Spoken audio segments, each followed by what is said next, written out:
एक बार एक जवान लड़का गौतम बुद्ध के पास आता है और कहता है, बुद्ध, मेरे मन में इतने अश्लील विचार क्यों आते हैं? मेरे मन में अक्सर काम वासना के विचार चलते रहते हैं, जिनके बारे में सोच सोच कर मैं अपना बहुत सा समय और ऊर्जा बर्बाद कर देता हूँ, जिनकी वजह से मैं शांत नहीं रह पाता और हमेशा ही विपरीत लिंग के प्रति आकर्षण महसूस करता हूँ।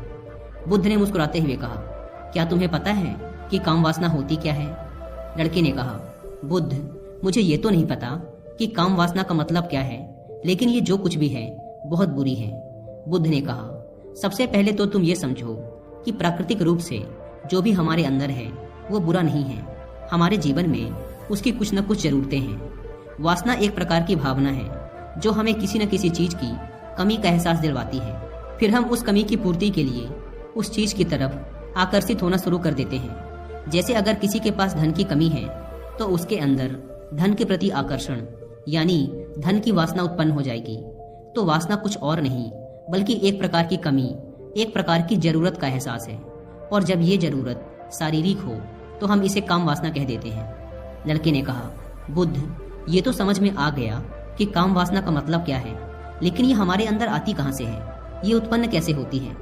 बुद्ध ने कहा, काम वासना कहीं से आती नहीं बल्कि ये प्राकृतिक रूप से हमारे अंदर ही मौजूद है और इसका होना जरूरी भी है, क्योंकि यही मानव जाति के विस्तार का आधार है। लड़के ने कहा, बुद्ध, जब काम वासना प्राकृतिक रूप से हमारे अंदर मौजूद है तब फिर लोग काम वासना को गलत क्यों बोलते हैं? बुद्ध ने कहा, यह एक बहुत बड़ी समस्या है कि लोगों ने काम वासना को गलत नजरिए से देखना शुरू कर दिया है, इसे दबाने की कोशिश करना शुरू कर दिया है। काम वासना का होना गलत नहीं है बल्कि काम वासना का बेलगाम होना गलत है। केवल उसी के बारे में हमेशा सोचना, केवल उसी के लिए जीना, केवल उसी को अपने जीवन का लक्ष्य बना लेना गलत है। बुद्ध ने उस लड़के से पूछा, तुम्हें क्या लगता है, क्या जानवरों में भी काम वासना होती है? लड़के ने कहा, हाँ बुद्ध, जरूर होती है, क्योंकि आखिर जानवरों को भी तो अपनी पीढ़ी आगे बढ़ानी है। बुद्ध ने कहा, फिर हम जानवरों की काम वासना को गलत क्यों नहीं कहते? लड़के ने कहा, पता नहीं बुद्ध, आप ही बताएं। बुद्ध ने कहा, क्योंकि जानवर अपनी काम वासना का उपयोग सिर्फ संतति उत्पन्न करने के लिए करते हैं, उसे खुशी प्राप्त करने के लिए नहीं और ना ही सुख भोगने के इरादे से।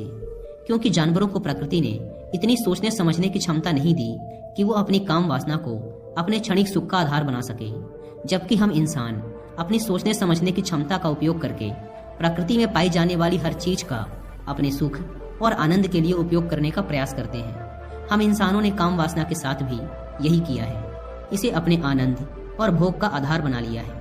जिस भावना को प्रकृति ने मानव जाति का अस्तित्व बनाए रखने के लिए हमारे अंदर डाला था, उसे हमने जीवन का सर्वोपरि लक्ष्य बना रखा है और इंसानी काम वासना का ये बेलगाम होना ही उसके गलत होने का कारण है।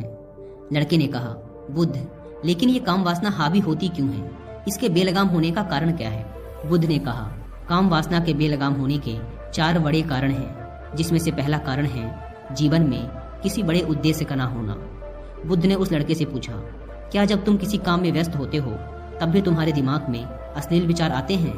लड़के ने कहा, नहीं बुद्ध, जब मैं व्यस्त होता हूँ तो मेरे दिमाग में अश्लील विचार नहीं आते।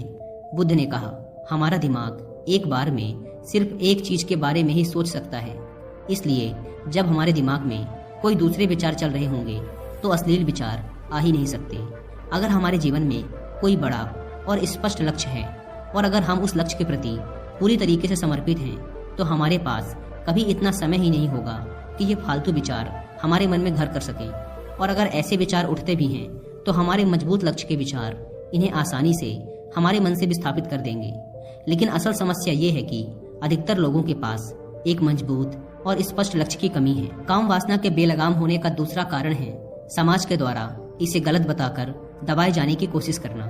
लोगों के एक बड़े तबके ने कामुकता को हमेशा ही शक की नजर से देखा है और इसका सबसे बड़ा कारण है कि हमने अपने यौन अंगों को शरीर के बाकी अंगों की तरह स्वीकार नहीं किया, जबकि हमारे यौन अंग भी हमारे बाकी अंगों जैसे हाथ, पैर, मुंह आदि के समान ही बस एक अंग है जो अपना काम करते हैं, जिसके लिए प्रकृति ने उन्हें बनाया है। लेकिन हमने इन प्रजनन अंगों को कुछ ज्यादा ही रहस्यमय बना दिया है और जब कोई चीज रहस्यमय बन जाती है तो उसके प्रति लोगों की एक अलग ही रुचि जागृत हो जाती है, जिसकी वजह से लोग जाने अनजाने में काम वासना के प्रति आकर्षण महसूस करते हैं। बुद्ध ने आगे कहा, जब किसी विचार को दबाने का, उसका दमन करने का प्रयास किया जाता है, तब वह विचार और मजबूती के साथ उभर कर आता है। और यही काम वासना के विचारों के साथ भी किया जा रहा है। बुद्ध ने कहा, अगर मैं तुमसे कहूँ कि आम के बारे में मत सोचना, तो तुम्हारे मन में पहला चित्र किस चीज का आया?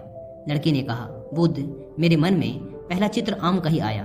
बुद्ध ने कहा, इसी प्रकार जब हम अश्लील विचारों को जबरदस्ती रोकने का प्रयास करते हैं, तो वो और मजबूती के साथ हमारे अंदर उठते हैं। इसलिए कभी भी विचारों को दबाने की कोशिश ना करें। लड़के ने कहा, हाँ बुद्ध, ये तो मैंने भी महसूस किया है। बुद्ध ने कहा, इंसानों में कामुकता के हावी होने का तीसरा कारण है हमारा अपने विचारों के प्रति जागरूक ना होना। हमारे मन में कैसे विचार चल रहे हैं, हम इस पर कभी ध्यान ही नहीं देते। हमारे मन में उठने वाले विचारों के बारे में एक अनोखी बात यह है कि जब हम किसी एक चीज के बारे में विचार करते हैं, तो हमारा मन उसी से संबंधित और भी विचार हमारे सामने रखना शुरू कर देता है, और फिर ऐसे ही हमारे मन में विचारों की एक श्रृंखला बन जाती है, जिस पर हम उलझ कर रह जाते हैं। ठीक ऐसा ही होता है अश्लील विचारों के साथ। हमने एक बार किसी को देखकर अपने मन में एक अश्लील विचार पैदा किया, फिर हमारा मन अपने आप ही इन विचारों की श्रृंखला बना देता है, जिनके बारे में सोच सोच कर हम अपनी बहुत सी ऊर्जा और समय बर्बाद कर देते हैं। इसलिए पूरी जागरूकता के साथ अपने अंदर उठने वाले विचारों पर ध्यान देना जरूरी है। बुद्ध ने कहा, अश्लील विचारों के हावी होने का चौथा कारण है बुरी सोच और अश्लील विचारों वाले लोगों की संगति करना। कई बार ऐसा होता है कि कामुकता हमारे अंदर नहीं होती, लेकिन कुछ अश्लील लोगों के साथ रहने की वजह से ये हमारे अंदर हावी हो जाती है। लड़के ने कहा, हाँ बुद्ध, ये बात तो मैंने खुद महसूस की है।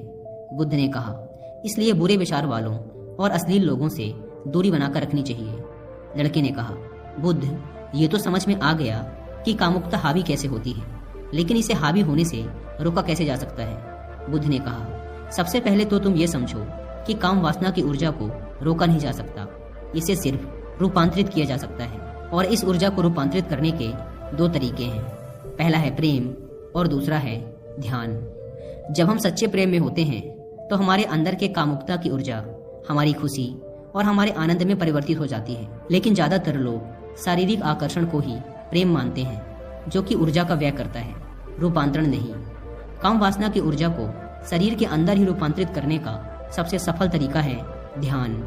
ध्यान के माध्यम से आप अपने अंदर स्थित आनंद के उस केंद्र में स्थापित हो जाते हैं, जिसके सामने दुनिया का हर भोग विलास फीका लगने लगता है।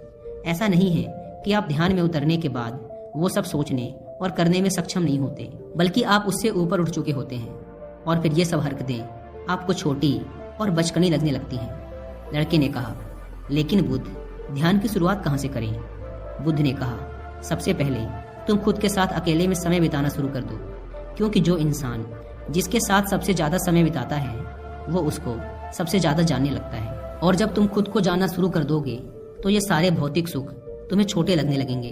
और फिर एक दिन ऐसा भी आएगा जब तुम्हारे चाहे बिना तुम्हारे दिमाग में किसी भी प्रकार के विचार उठने बंद हो जाएंगे।